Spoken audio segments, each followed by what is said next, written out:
んにちは、あまです。今回は可動性の2000系気動車に室内灯を組み込んでいきます。過去動画でも取り上げたように脱線多発車両です。振り子機構の構造上、テープ LED の室内灯が原因と考えました。テープ LED からの銅板から終電板にかかる圧力が振り子機構に悪影響と推測。そこで余計な力が加わる心配のない純正品室内灯への変更をすることにしました。振り子機構への影響が減ればダブルスリップポイントの脱線も解消するはず。では早速室内灯の導入を進めます。まずはボディを外します。ボディの裾部分を広げるようにして車両後方から外します。先頭側は前ショートユニットを破損しないように前方へボディをスライドさせるようにして外していきます。ボディを外したら床下に終電シューを差し込んでいきます。この辺の作業は振り子の有無にかかわらず同じですね。カメラの位置を意識せずに作業してしまいました。テープ LED でこの終電シューの代用としていた銅板が純正品のように何の抵抗もなく差し込める精度であれば問題ないのかもしれません。でも実際にはそんな精度のものは作れなかったんですよね。終電シューを差し込んだら照明ユニットを組み込みます。こちらも自作だと不必要な抵抗が生じて終電シューに圧力がかかったりしますが、純正品ならその心配もなし。点灯テストも問題なし。照明板を取り付けていきましょう。照明板のプリズムは先頭車はライトユニットに干渉してしまいます。そのため先端を1ブロック分カットしてから取り付けます。2000系気動車は照明板を客室パーツ上に固定するタイプです。ボディの屋根裏に取り付けるタイプと比べると照明ユニットとの接点の状況を確認しやすいので、こちらのタイプの方が助かります。ボディを戻していきます。外すときと反対に先頭側から戻します。ボディを戻してからの点灯テスト、ちょっと分かりにくいですね。続いて中間車を取り出したところ、外れたカプラーに気づきました。取り出した中間車のものではなく動力車のカプラーセットと判明。しかもスプリングが行方不明。説明書でカプラースプリングをチェック。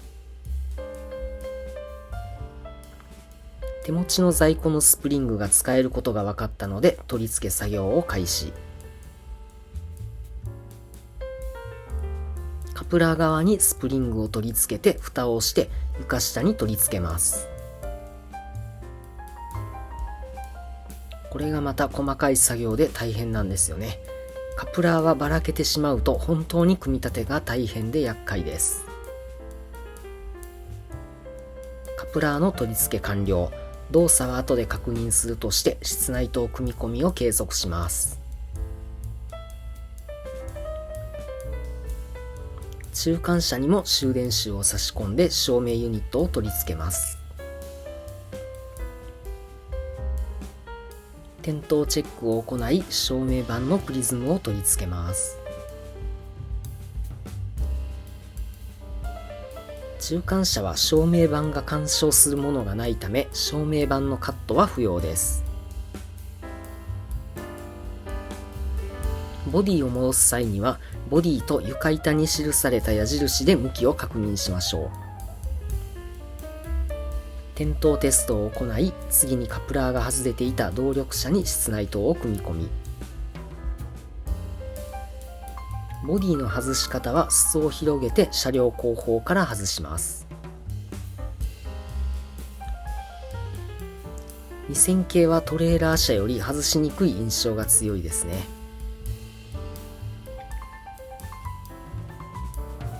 車両後方を外した後に先頭側へスライドさせるように外していきます。ボディを外したら終電シューを差し込んでいきます。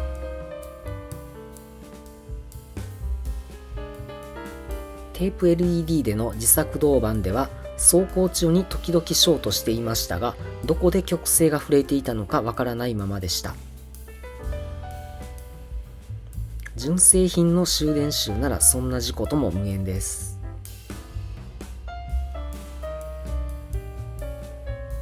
照明ユニットを組み込んでいきます。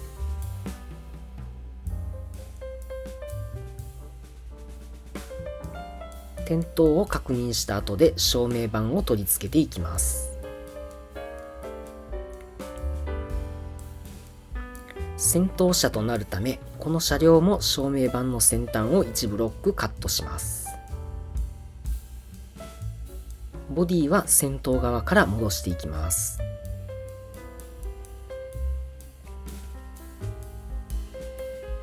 ボディを戻してから動力と点灯テストを行います。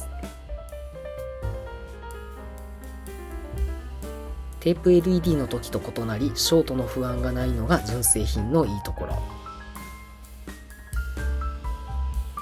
残りの1両へも室内灯を組み込みます。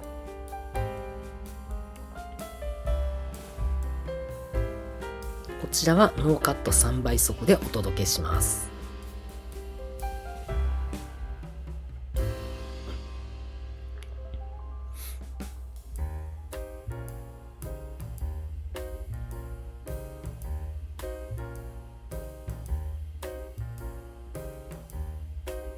すべて組み込みを終えたので試運転を行います。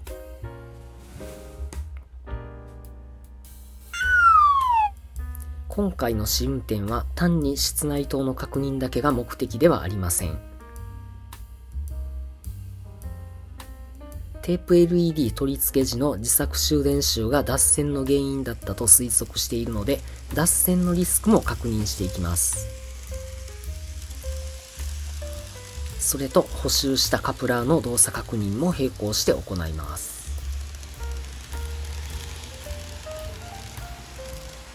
S 字カーブを問題なく走行しているのでカプラーは大丈夫でしょう。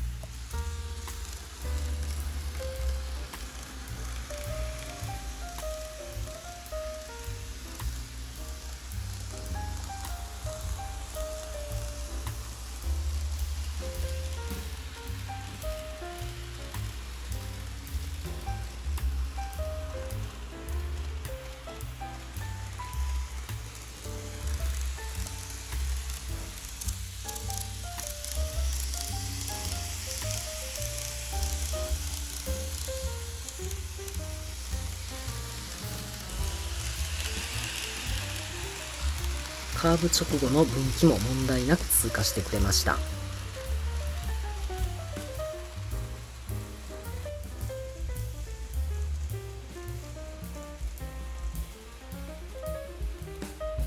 以前は高頻度で脱線したダブルスリップポイントも通過。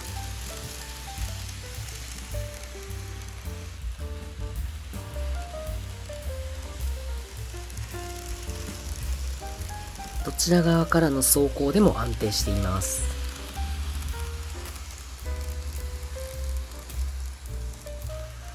やはり振り子機構に直結する終電板にかかる自作終電シューの余計な圧力が振り子動作に影響し脱線の原因になっていた模様。振り子機構のような特殊な繊細な構造の車両には純正品かその互換品の室内灯が無難ですね。自作テープ LED は難易度が高いです。